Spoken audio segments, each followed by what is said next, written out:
Oh yes, Adeyanju is still with us in the studio, and he is a convener of Concerned Nigeria Group.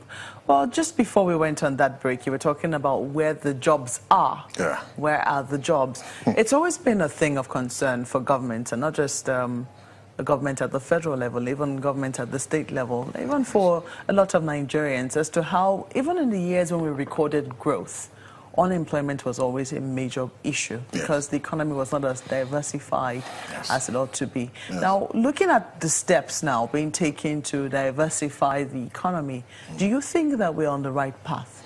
You see, unemployment issues are a universal issue. Even in America, you can see what Trump is doing, creating more jobs, because there's a clear roadmap. The problem that we have with this government is that there seems not to be a very clear roadmap on where the jobs will come from. For instance, I'll give you an example of how the jobs can come from Benue, from Aba, real jobs, not tokenism. You know, and for instance, when the APC government was campaigning, they spoke about how the jobs will come.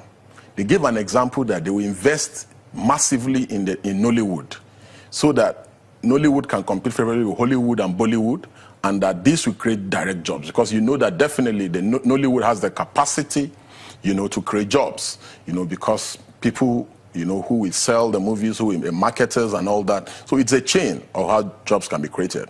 Jobs cannot be created when government doles out 5,000 naira, 2,000 naira to citizens. That's not how jobs are created. Jobs are created through companies, through established businesses. For instance, why some of us will have reservation with the current anti-corruption war is the current anti-corruption war is aimed at killing the economy of the country. How do you go after businesses that have been in existence for 20 years, 17 years, 16 years, 14, 12 years, businesses that employ people, you know, and all these things are happening because of the desperation of 2019. For instance, after them, how do you mean? For instance, let me give you an example. One of the candidates that may contest against the president, his company, Intel, has been gone. The government has gone after his company, and they've gone after the company. All these things. There are some oil companies that the government has gone after. I think I'm giving instances now. I think it's important that we have the facts of the matter. Yes. I mean, if government has laid down certain rules and procedures, and companies are not meeting up. I mean, only recently, just yesterday or so, we heard the Lagos state government saying that they're going to come after the banks. That a lot of them are supposed to have remitted withholding tax money to the state government, and for over 10 years. When you're in recession, just a moment, they haven't done that. Yes. That is monies that have been collected already from people, because we pay withholding tax. You and I pay withholding tax on our interest rates. But these monies were never remitted to government. Yes. So doesn't government or shouldn't government go after people who are holding its monies rightfully? When we have a crisis situation and we're in recession, we're trying to come out of recession. In America, companies were bailed out, not because government gave companies money, because government understands the impact that if those companies collapse. For instance, if Dangote goes down today, if the business of Dangote goes down because maybe the president sees that Dangote wants to fund his rival in 2019, you now shut down his business. Do you know the impact that will have on the Nigerian economy? Is it possible? So in advanced democracies and countries, government bails out companies. But here we are trying to cripple everyone.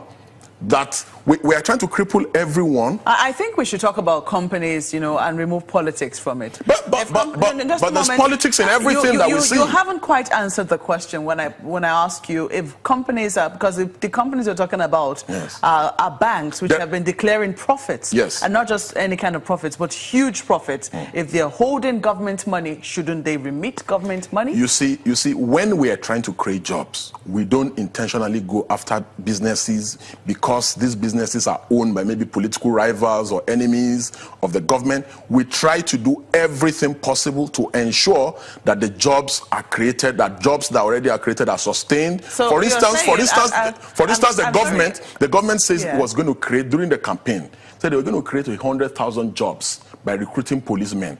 Where are the jobs? What is the plan? For instance, I just had my friend Ismail saying that they intend to create 10 million jobs before the end of the government.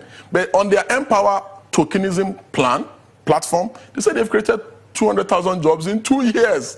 And we don't even know what kind of jobs these are. So these guys have no plan. They obviously have no plan on how to get the jobs, because even you're asking me, what is the plan? Because if you knew what the plan is, you'll be asking me, okay, the government says this how this government is going to create 1 million jobs. This how government was going to create 500. You don't know what their plan is. So 2.5 years after Maokpe, we are still at the same spot where we started in 2015. The government has no plan. You don't know what the plan of the government is. I assume that you're speaking as a convener of Concerned Nigeria Group, and not a member, a former member of the PDP. No, not at all. You see, Maokpe, let me shed light on what you've just said. Just a moment. The reason I ask this is because if you are indeed a concerned Nigerian, shouldn't you be concerned that Nigerians are making money, making a profit from this country, difficult as the environment might be, holding monies rightfully belonging to government and not remitting those monies? You see,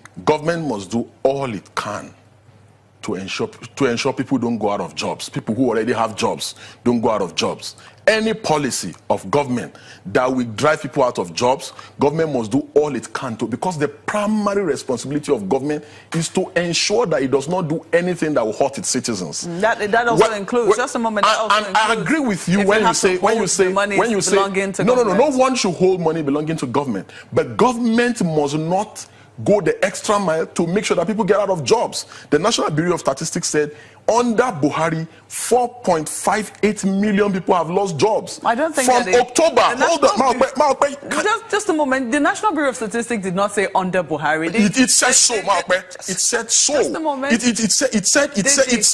said in October, from October 2015 to September 2016, we lost 3.6 million jobs. Deji, that is what the National Bureau of Statistics will say. It will say in October to this time. It will not say under Buhari. It said under, from 2015 when Buhari took over to now, we have lost, under this president, we have lost 4.58 million jobs.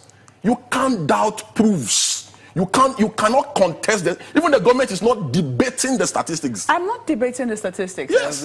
So what jobs have they created? I'm simply saying that you should quote the National Bureau of Statistics. I've quoted them correctly. In the manner that they said it. Maokpe, the National Bureau of Statistics said we have lost 4.58 million jobs under this current president.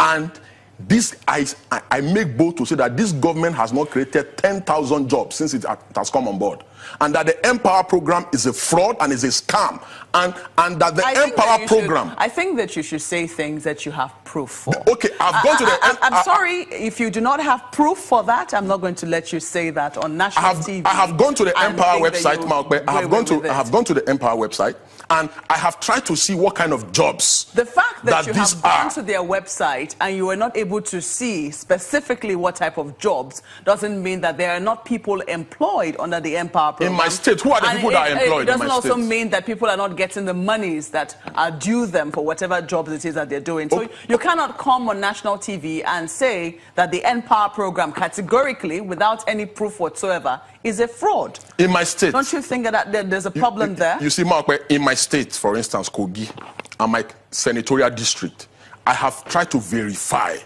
because you asked me earlier about that, I have tried to verify who are the beneficiaries of the Empower program and what kind of jobs, because on their website they said they have created 200,000 jobs, and I've tried to verify what kind of jobs are these. Maokpe, maybe I may be wrong. You try to verify for us. Have you? Where are the jobs that Empower has created, and what kind of jobs are they? Because in my mind, I have not seen the jobs. I have not seen a clear blueprint on their website that speculates the kind of jobs that have been created and how these jobs were created. And that's why I personally have come to the conclusion that the Empower program is a fraud.